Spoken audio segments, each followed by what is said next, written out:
नमस्ते दोस्तों, स्वागत है आपका मिस्टीरियस ब्रह्मांड में।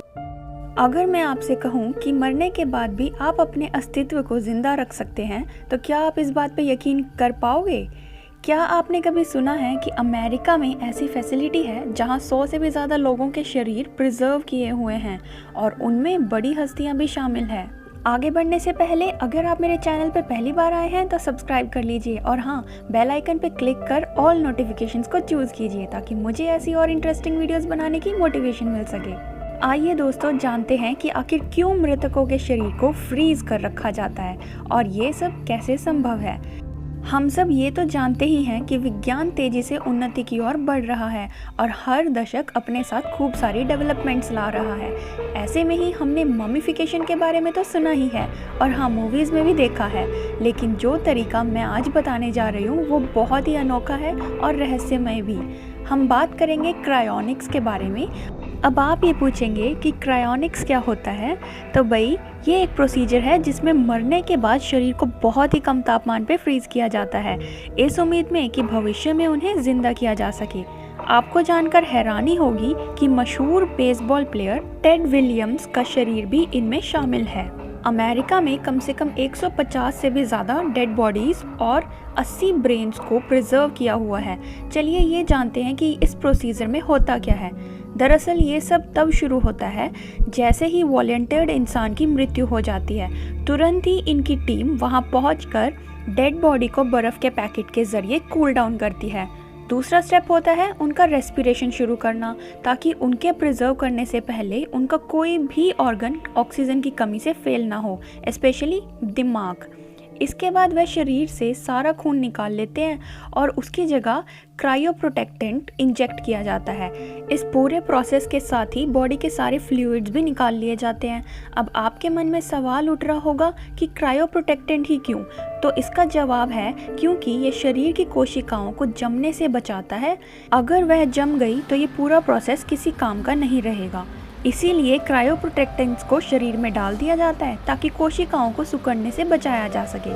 अभी भी प्रोसेस पूरा नहीं होता क्योंकि इसके बाद स्कल यानी कि खोपड़ी में छेद बनाए जाते हैं।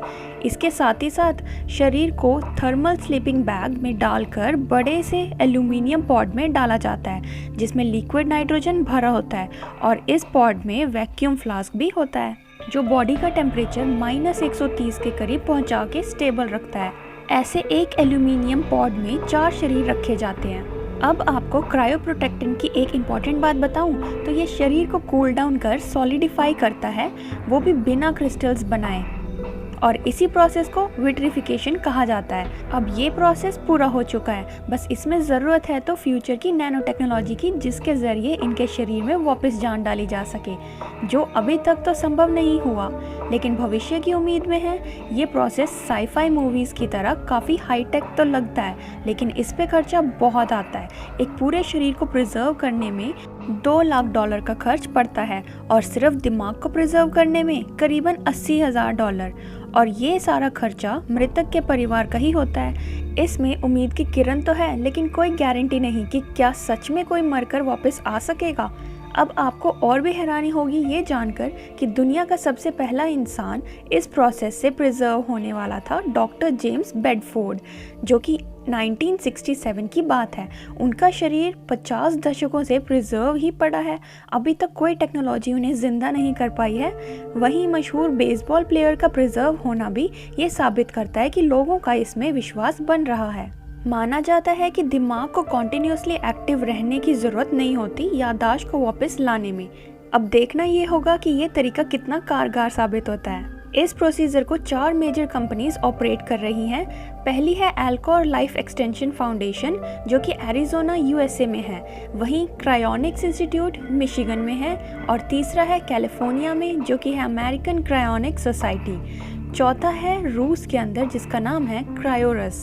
क्रायोनिक्स को लेकर लोगों के मन में काफ़ी सवाल भी हैं कि ये कितना कामगर है और क्या ये लोगों को ज़िंदा करने में मदद कर पाएगा। ये तो आने वाले समय में ही पता चलेगा, लेकिन हाँ, 2015 में एक खरगोश का दिमाग जो कि क्रायोनिकली प्रिजर्व था, उसकी डीफ्रॉस्टिंग बहुत ही सफल तरीके से हुई, जिससे वैज्ञानिकों को लगता है कि वह भविष्य में बड़ी कामयाबी हासिल कर सकते हैं। दोस्तों कमेंट सेक्शन में लिख के बताएं कि क्या लगता है आपको कि इस तरह की टेक्निक जो हमारे डीएनए को प्रिजर्व करती है वो ठीक है या नहीं, और भविष्य में क्या वो लोग ज़िंदा होंगे।